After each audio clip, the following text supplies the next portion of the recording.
오늘 이제 10장 두 번째 시간인데요.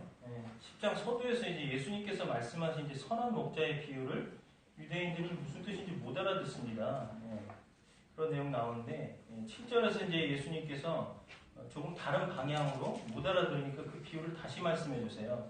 그러니까 앞에서는 양의 우리가 있고 그 안에 양이 있는데 문으로 들어가는 선한 목자와 또 그 물타리를 넘나드는 거짓 목자들이 있다고 말씀하십니다. 그러면서 이제 참 목자와 거짓 목자를 비교해서 말씀을 해주시고 계세요. 그리고는 뒤에 와서 자신이 그 우리의 문이다, 이런 비유를 말씀을 해주시기 시작합니다. 근데 이 비유의 말씀을 하게 된 가장 큰 이유는 먼저 말씀하신 비유를 유대인들이 알아듣지 못했다라고 이제 6절에 그렇게 밝히고 계세요. 문제는 도대체 무엇이 어려워서 그 비유를 이해하지 못했는가? 여러분도 지난주 이 비유 말씀드릴 때 못 알아듣지 않으셨잖아요. 처음에. 왜? 문으로 들어가는 것은 목자이고 물타리를 넘어가는 것은 절도요, 강도다. 이거 어렵지 않잖아요.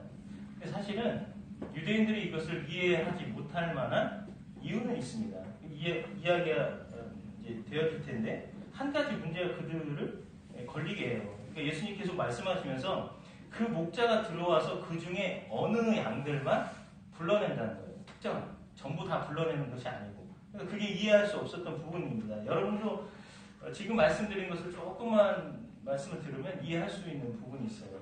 그 이해를 돕기 위해서 마태복음 13장입니다. 여러분 빨리 찾으셔야 돼요. 좀 시간이 길 수 있거든요. 마태복음 13장 24절에서 30절 말씀입니다. 마태복음 13장 24절 30절. 예수께서 그들 앞에 또 비유를 들어 이르시되 천국은 좋은 씨를 제 밭에 뿌린 사람과 같으니 사람들이 잘 때 그 원수가 와서 곡식 가운데 가라지를 덧뿌리고 갔더니 싹이 나고 결실할 때에 가라지도 보이거늘 집 주인의 종들이 와서 말하되 주여 밭에 좋은 씨를 뿌리지 아니하였나이까. 그런데 가라지가 어디서 생겼나이까. 주인이 이르되 원수가 이렇게 하였구나. 종들이 말하되 그러면 우리가 가서 이것을 뽑기를 원하시나이까. 주인이 이르되 가만두라. 가라지를 뽑다가 곡식까지 뽑을까 염려하노라. 둘 다 추수 때까지 함께 자라게 두라. 추수 때 내가 추수꾼들에게 말하기를 가라지는 먼저 거두어 불사르게 단으로 묶고 곡식은 모아 내 곡간에 넣으라 하리라. 그러니까 교회 안에 알곡만 있는 것이 아니라 내용상으로 봤을 때 원수가 덧뿌린 가라지가 있다고 말을 해요. 그러니까 무슨 말이에요? 오늘 본문 말씀에 비추어 보면 바리새인들이 이제 가라지들인데 교회 안에 다 구원받는 신자들만 있는 게 아니라는 겁니다. 그러니까 알곡과 가라지가 같이 함께 있다는 것이죠. 여러분 교회 다니는 사람들 대부분이 아니라 전부 다죠. 내가 구원받지 못했다고 생각할 사람은 누가 있습니까? 다 구원받았다고 생각하잖아요. 나는 구원받았다. 이거 아닙니까? 나만큼 신실한 그리스도인 있으면 나와봐. 그렇잖아요. 물론 우리 교회는 알곡만 있습니다. 우리 교회는 그런데 여기 말고 여기 다른 데 가면 알곡과 가라지가 같이 있다고 지금 말씀을 하고 계시는 거예요. 아무도 모른다는 것이죠. 주님이 판단하신 일이라는 거예요. 분명한 것은 알곡과 가라지가 섞여 있다는 것. 그러니까 마태복음 13장의 이 밭의 비유로부터 출발을 하는데 밭에 영향을 주는 것이 원수막이다라는 얘기를 합니다. 근데 뭐라고 했냐? 마음이 뺏기고 말씀을 빼앗아 한다고 그렇게 기록하고 있어요. 또 믿음의 뿌리를 내리지 못하게 한다고 말하고 있습니다. 그리고 마지막에 세상의 염려와 재물의 유혹으로 말미암아 막혀서 결실하지 못하게 한대요. 여러분 조심하십시오. 마귀가 그런 가라지가 되게 만드는 역할을 한다는 겁니다. 유대인들은 자기들 중에서 구원에서 제외될 수 있는 사람이 있을 거라고 생각한 사람은 없었다는 것이에요. 꿈에도 생각하지 않았습니다. 예수님이 말씀하신 비유는 우리에 있는 양이라고 해서 다 예수님의 양이 아니다는 말씀을 하고 있습니다. 그러니까 양이라도 모두가 아니라 양 중에서도 곤란을 받는 어떤 부류가 있다는 것이죠. 그러니까 유대인들이 이해할 수 없었던 겁니다. 자기네는 다 구원받을 거라고 생각했는데 예수님이 저렇게 말씀하신 이유를 이해하지 못한 것이에요. 여러분 우리는 알고 있듯이 예수 그리스도를 통과하지 않고는 그 어떤 목자이든 양을 만날 수가 없고 또 양도 그를 통과하지 않고는 목자를 만나지 못합니다. 그러니까 기독교의 중심이 되는 것, 가장 핵심된 것은 예수 그리스도라는 기초를 갖지 않으면 성립할 수 없다라는 것을 지금 말씀해주고 있는 것이거든요. 유대인들이 예수 그리스도의 이 비유를 이해할 수 없었던 것이 그들만의 문제가 아니었기 때문에 또 예수님께서 말씀해 주신 겁니다. 오고 오는 모든 세대들이 들어야 될 말씀이고 알아야 될 것이고 경각심을 가져야 될 말씀이기 때문에 우리에게 말씀으로서 이제 주어지게 되었다 하는 것이죠. 그러니까 우리 이런 부분들을 잘 기억하고 지난주도 말씀드렸지만 혹 우리에게 유대주의적인 그런 마음이 있지 않은지 나는 당당하고 내가 구원받을 만한 실력이 있기 때문에 구원시켜 주신 거다 하는 이런 유대교적인 유대주의적인 그런 사고방식들이 있어서 이런 어리석음 속에 있지 않도록 해야 된다 하는 것을 말씀을 통해서 꼭 확인하셔야 됩니다. 오해하고 혼란이 될 수밖에 없는 그런 이유들이 있다는 부분들 꼭 기억하시기 바랍니다. 유대인들은 구원이 필요 없는 존재라고 여기면서 살고 있는 것을 우리가 이제 계속 살펴보고 있죠. 유대인들은 이미 구원 얻은 대상으로 그냥 자기들 그 구원의 현실화되기 위해서 메시아가 오실 것을 그냥 기다리고만 있었던 겁니다. 그러니까 즉 이 유대인들의 구원의 근거가 뭐냐? 유대인들은 자기 민족적인 것이다. 자기 민족에게 국한된 것이다. 이렇게 생각한 겁니다. 그 이유 중에 것들을 생각해 보자면 뭐가 있겠어요?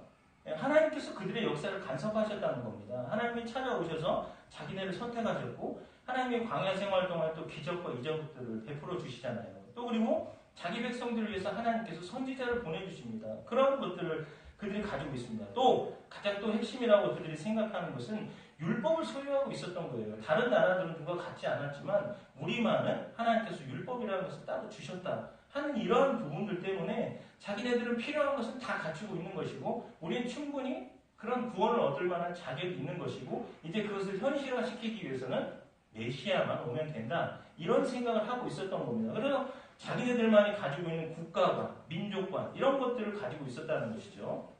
그러나 예수님께서 오늘 계속 유대인들에게 말씀하고 있는 것은 어떤 특정 민족이나 신분이 구원의 근거가 된다고 말씀하시지 않습니다.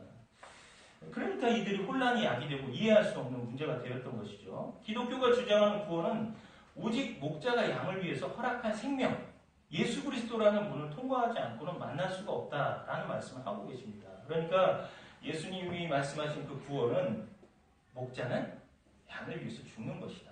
그 말씀하시는 거죠. 그러니까 예수 그리스도의 죽음을 근거로 하지 않는 어떤 구원에 대해서 이야기한다면 모든 것들은 다 틀린 겁니다. 주님의 죽으심으로 인해서 거듭남은 무엇으로 되는 것이라고요? 우리가 말하고 있는 그러한 것이 아닙니다. 예수 그리스도께서 죽어주셨기 때문에 요한복음 3장 니고데모의 이야기 대화를 통해서 말씀하시고 있는 것은 예수님의 죽으심으로 인해서 모두가 거듭남에 이를 수 있다라는 말씀을 주고 계신 겁니다. 그것만이 생명이고 그것만이 문이다라는 말씀을 하고 있습니다. 요한복음 10장 11절에서 15절 말씀 보세요.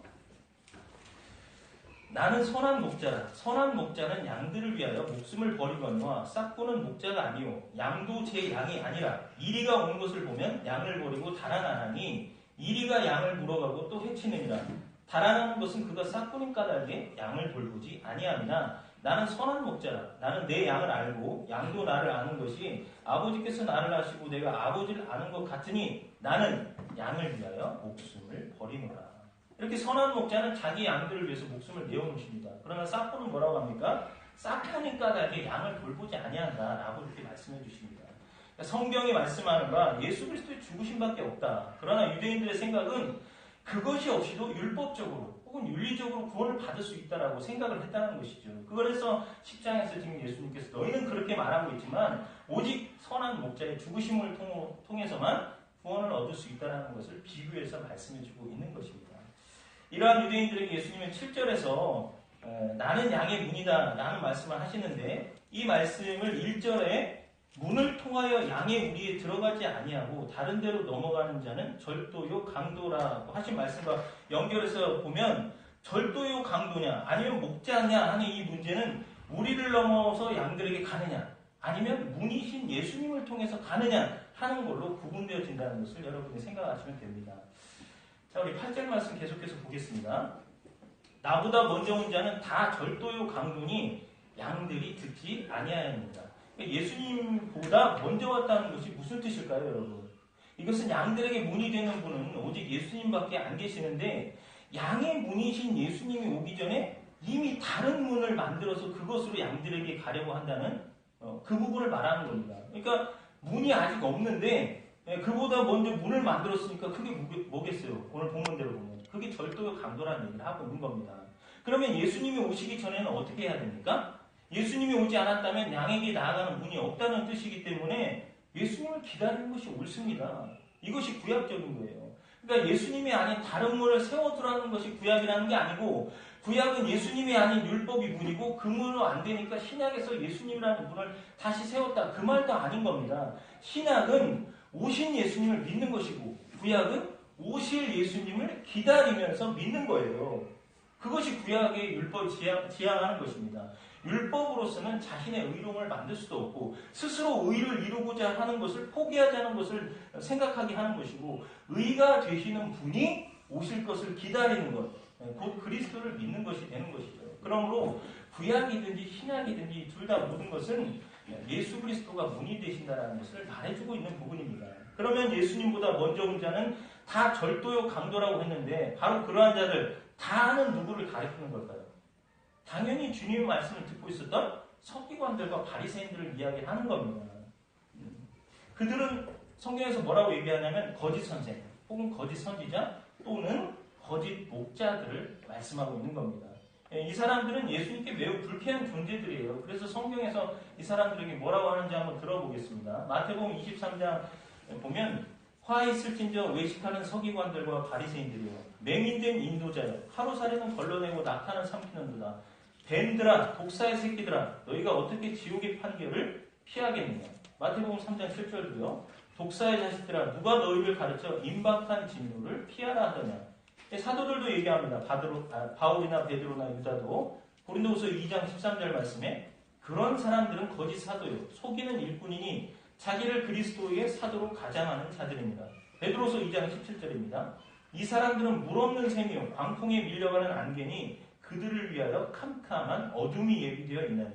유다서 1장 12, 13절 말씀에 그들은 기탄 없이 너희와 함께 먹으니 너희의 애찬에 암초요 자기 몸만 기르는 목자요 바람에 불려가는 물 없는 구름이요 죽고 또 죽어 뿌리까지 뽑힌 열매 없는 가을나무요 자기 수치의 거품을 뿜는 바다에 거친 물결이요 영원히 예비된 캄캄한 흑암으로 돌아갈 유리하는 별들이라.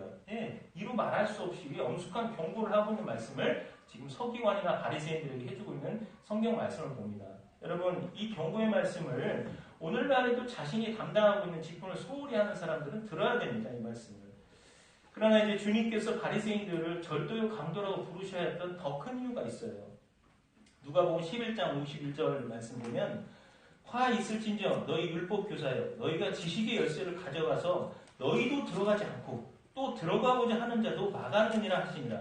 마태복음 23장 13절 말씀에 화 있을진저 외식하는 서기관들과 바리새인들이여 너희는 천국문을 사람들 앞에서 닫고 너희도 들어가지 않고 들어가려 하는 자도 들어가지 못하게 하는도다.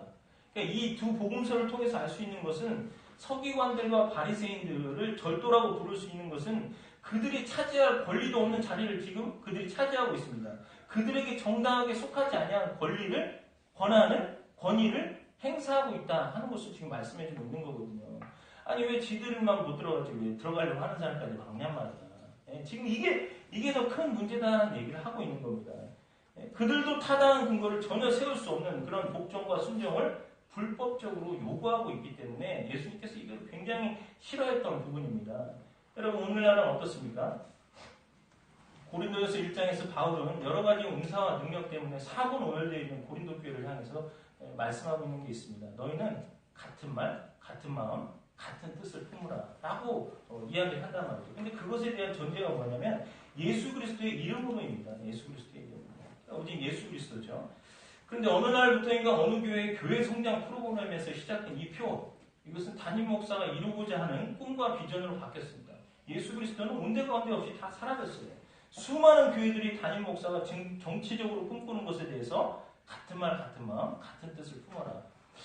자, 이번에 우리가 뭔가를 하기 위해서 요 앞에 이제 성전을 지어야 되니까 1000평을 우리가 사야 됩니다. 여러분 헌금하시고 이런 얘기를 한다든지. 자, 이번에 우리가 이제 교육적인 부분에서 개발을 이렇게 좀 해야 되니까 교육관 지어야 됩니다. 제 생각에는 지금 이 지역으로 봤을 때 한 50층은 지어야 되니까 여러분 뭐 이런 얘기를 한다든지. 또 그리고 제가 목회를 잘 하기 위해서는 이번에 어떤 직분을 좀 맡아야 되는데 여러분 그렇게 하시고 적극 이뤄주시기 바랍니다. 이런 얘기를 한다는 겁니다. 여러분, 목자는 죽으나 사나 양들을 예수 그리스도 앞으로 인도하는 겁니다.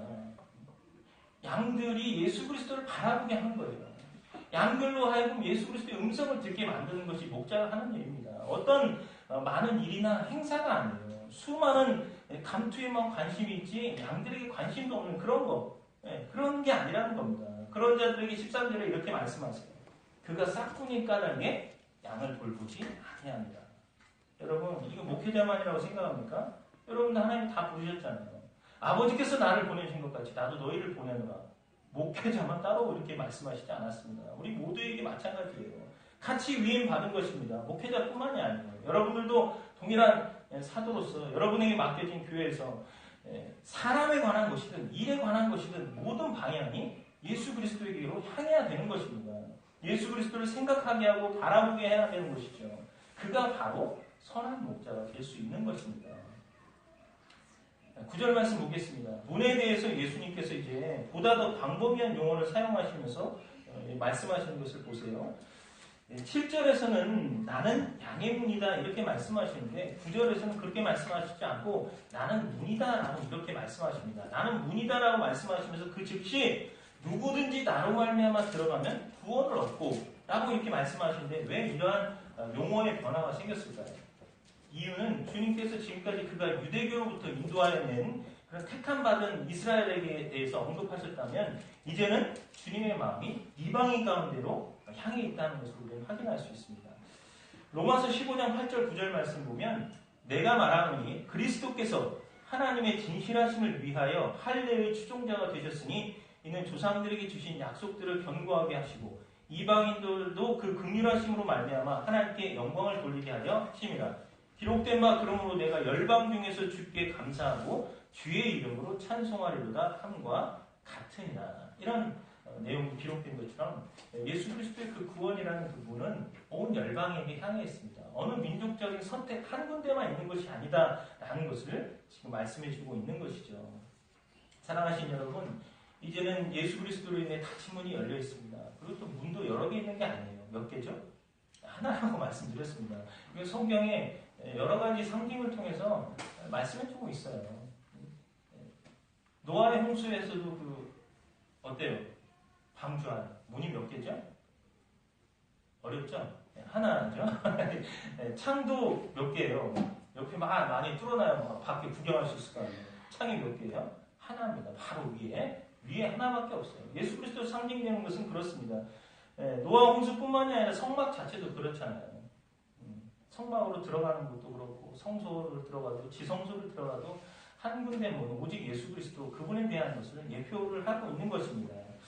사도행전은 이를 두고 이렇게 말합니다. 사도행전 4장 12절 말씀에 다른 이로서 구원을 받을 수 없나니 천하 사람 중에 구원을 받을 만한 다른 이름을 우리에게 주신 일이 없음이라 하였더라. 요한복음 14장 6절에서는 예수께서 이르시되 내가 곧 길이요 진리요 생명이니 나로 말미암지 않고는 아버지께로 올 자가 없느니라. 그러니까 여러분 명심하실 것이 하나 있어요. 문의 특징이 뭡니까? 문의 특징. 개폐성입니다. 개폐성. 문은 열고 닫는 것이죠. 감사하기도 아직은 하나님께서 구원의 문을 열어주셨어요. 여러분 끝까지 예수 믿는 일에 열심을 내시기 바랍니다. 고린도후서 6장 1, 2절 말씀 보면 우리가 하나님과 함께 일하는 자로서 너희를 권하노니 하나님의 은혜를 헛되이 받지 말라. 이르시되 내가 은혜 베풀 때 너에게 듣고 구원의 날에 너를 도왔다 하셨으니 보라 지금은 은혜 받을 만한 때요 보라 지금은 구원의 날이로다. 여러분 이게 신약시대 이후로 이 말씀이 들려진 게 2000년이 넘었습니다. 그냥 일반적으로 생각해도 꽤 오랫동안 들려지지 않았어요? 무슨 말이에요? 멀지 않은 것 같습니다. 그 구원의 문이 닫힐 날이다. 성경이 그런 말씀 하시잖아요. 너희가 알지 못하는 때에 그날이 이 말이라고. 그래서 뭐래요? 깨어있으라고 말씀하시잖아요. 여러분 구원은 하나님 편에서 다 이루어 놓으신 거 맞습니다. 그러나 우리 편에서 뭐랬죠? 현재 진행형이라고 했어요. 끝까지. 인간이 문제인 거죠. 하나님은 아니죠. 성경은 좁은 문으로 들어가기 힘쓰라고 가르치고 계십니다. 한번 찾아보죠. 누가복음 13장. 여러분 잘 보시길 바라요. 누가복음 13장은 꽤 큰 의미를 가지고 있습니다. 누가복음 13장 22절부터 30절까지 말씀에 누가복음 13장 22절에서 30절. 예수께서 각 성, 각 마을로 다니사 가르치시며 예루살렘으로 여행하시더니 어떤 사람이 여짜오되 주여 구원을 받는 자가 적으니까? 질문하죠. 그들에게 이르시되 좁은 문으로 들어가기를 힘쓰라. 내가 너희에게 이르노니 들어가기를 구하여도 얻는 자가 구하여도 못하는 자가 많으리라. 집주인이 일어나 문을 한 번 닫은 후에 너희가 밖에 서서 문을 두드리며 주여 열어주소서 하면 그가 대답하여 이르되 나는 너희가 어디에서 온 자인지 알지 못하노라 하리니 그때 너희가 말하되 우리는 주 앞에서 먹고 마셨으며 주는 또한 우리를 길거리에서 가르치셨나이다 하나 그가 너희에게 말하여 이르되 나는 너희가 어디에서 왔는지 알지 못하노라. 행악하는 모든 자들아 나를 떠나가라 하리라. 너희가 아브라함과 이삭과 야곱과 모든 선지자는 하나님 나라에 있고 오직 너희는 밖에 쫓겨난 것을 볼 때 거기서 슬피 울며 이를 갈리라. 사람들이 동서남북으로부터 와서 하나님의 나라 잔치에 참여하니 보라 나중된 자로서 먼저 될 자도 있고 먼저 된 자로서 나중될 자도 있느니라 하시더라. 아멘. 여러분 이 말씀 들으니까 알겠죠. 구원과 관련돼서 좁은 문에 대해서 지금 예수님께서 말씀해주고 계시고 있고 더더군다나 이 사람들이 집주인이 문을 닫아버렸는데 그것에 대해서 자기들이 함께 있었는데 왜 안 받아주냐는지 그런 것에 대한 이야기를 하고 있잖아요. 그렇지만 뭐라고 그래요? 나는 도대체 너희를 모른다. 어떻게까지 얘기했는데 가르침을 받을 때 그 앞에 있었는데 왜 우리를 모른다 하십니까? 지금 이런 얘기 하고 있지 않습니까? 저는 이 말씀에서 더 핵심되게 생각한 건 뭐였냐면 보라 나중된 자로서 먼저 될 자가 있고 먼저 된 자로서 나중될 자도 있느니라. 이거 어디서 들어봤어요? 마가복음 10장에 있는 부자 청년에서 똑같이 얘기한 겁니다. 비교해서 생각을 해보면 답이 나와요. 먼저 된 자가 나중되고 나중된 자로서 먼저 된다 이런 부분이 마가복음 10장에 있는 그 내용과 보면 거기서도 어때요? 주님의 가르침에 대해서 다 행했는데 결과적으로 뭘 못 버리죠? 물질적인 거, 세상적인 것이잖아요. 이러한 부분들 못 버립니다. 여기 있는서 말씀하고 있는 것도 마찬가지예요. 말씀은 듣는다고 성전에 있는 것 같고 또 가르침을 받는다고 하면서 있는 것 같지만 선택받지 못한 이유가 있다면 뭐가 있냐는 것이죠. 세상적인 것을 버리지 못한 것이고 육신적인 것을 택한 것이고 그러한 것들에 자기의 삶이 그렇게 되어 있기 때문에 선택되어지지 못한 것이고 결국은 그것 때문에 나중된 자로서 먼저 될 자도 있고 먼저 된 자로서 나중될 자도 있느니라 그 말씀을 하고 있는 겁니다. 여러분 우리가 신앙생활하고 믿음생활을 한다고 하면서 행여 우리가 세상적이고 육신적인 것을 선택하고 있다면 돌아보셔야 됩니다. 지금 거기에서 이런 결과적인 이야기를 하고 있고 그것은 좁은 문이 아니다라는 얘기를 예수님께서 지금 하고 계신 거거든요. 기억하십시오. 그리고 이사야서 22장 22절 말씀 보면 내가 또 다윗의 집의 열쇠를 그의 어깨에 두리니 그가 열면 닫을 자가 없겠고 닫으면 열 자가 없으리라. 이렇게 말씀합니다. 이게 어디에서 다시 이야기가 되냐? 계시록 3장 7절과 8절 말씀입니다. 다윗의 열쇠를 가지시니 곧 열면 닫을 사람이 없고 닫으면 열 사람이 없는 그가 이르시되 볼지어다 내가 내 앞에 열린 문을 두었으되 능히 닫을 사람이 없으리라. 아멘. 앞에 있는 말씀하고 같죠. 내가 내 앞에 열린 문을 두었다라고 아직까지는 문 열어놨다 말씀하고 계십니다. 그러나 결과적으로는 능히 닫을 사람이 없는데 이제 닫히면 열 사람도 없다는 얘기 하나 놔둔 겁니다. 근데 그게 멀지 않았다는 것이죠. 아직까지 순서상으로는 하나님께서 긍휼을 베풀고 계시고 있고 아직도 은혜를 주고 계신 것 맞습니다. 그러나 이 시간적으로 봤을 때 굉장히 물론 우리는 알 수 없지만 우리 스스로도 말세다는 얘기를 많이 하고 있고 성경 연구하는 사람들과 이것이 이루어진 것들에 대해서 말씀하고 있는 분들 얘기는 대부분 다 성취됐다고 얘기하지 않습니까? 대부분 다 성취됐다는 얘기를 제가 들은 지도 벌써 20년 전부터 들은 얘기들입니다. 그럼 지금은 얼마나 성취됐겠어요? 거의 다 되어졌다 하는 것이죠. 성경을 하나님의 말씀이라고 믿는 신자들에게 그 의미는 피조물 된 인간이 전적으로 순종하고 복종해야 한다는 분명한 신앙관이 있습니다. 그렇지 않습니까? 하나님이 살아계시고 우리의 창조주요 구원자이시기 때문에 그분이 명하면 순종하겠다. 이런 신앙관이 없다는 건 하나님 안 믿는 거 말하는 거 아닙니까? 순종해야 된다는 신앙관이 우리에겐 분명히 있습니다. 그러나 성경은 하나님의 말씀이다라고 외친다고 해도 우리의 삶이 그 말씀을 따르지 않는다면 내가 믿는 구원이라는 것 이것이 무엇을 담보할 수 있겠습니까? 아무 의미가 없다는 거예요. 여러분들 말씀드리지만 완전한 존재로서 순종을 말하지 않습니다. 신앙생활이라는 것이 쉬운 것이 아니에요. 또 우리가 그것을 100% 감당해 낼 만한 그런 능력이 있다는 것도 아닙니다. 그럼에도 우리는 우리의 신앙적 수고를 통해서 하나님 아버지께서 기뻐하신 일을 추구하면서 살아가는 겁니다. 추구하면서. 성경이 말씀하는 것에 대해서 아무리 예 하고 맞습니다. 이렇게 말한다 할지라도 예가 예로 드러날 때는 순종하는 때밖에 없어요. 그렇지 않습니까? 마지막으로 마태복음 21장 말씀 한번 찾아보겠습니다. 마태복음 21장.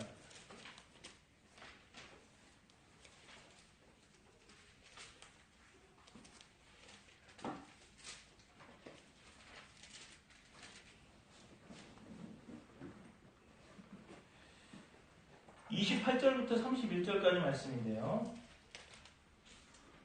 너희 생각에는 어떠하냐? 어떤 사람에게 두 아들이 있는데 맏아들에게 가서 이르되 예 오늘 포도원에 가서 일하라 하니 대답하여 이르되 아버지 가겠나이다 하더니 가지 아니하고 둘째 아들에게 가서 또 그와 같이 말하니 대답하여 이르되 실소이다 하였다가 그 후에 뉘우치고 갔으니 그 둘 중에 누가 아버지의 뜻대로 하였느냐? 이르되 둘째 아들이니이다. 예수께서 그들에게 이르시되 내가 진실로 너희에게 이르노니 세리들과 청년들이 너희보다 먼저 하나님의 나라에 들어가리라. 여러분 한 사람에게 두 아들이 있습니다. 하루는 맏아들에게 포도원에 가서 일하라고 하니까 큰 애는 예라고 대답하죠. 그리고 결과적으로 안 했어요. 둘째는 어떻습니까? 하기 싫다고 얘기해요. 그리고 나중에는 뉘우치고 갔다고 얘기를 합니다. 예수님이 둘 중에 누가 아버지의 뜻을 행했냐고 묻잖아요. 그러니까 아버지가 원한 것은 대답이 아닙니다. 행하라는 것이죠. 실천하는 것을 말하고 있습니다.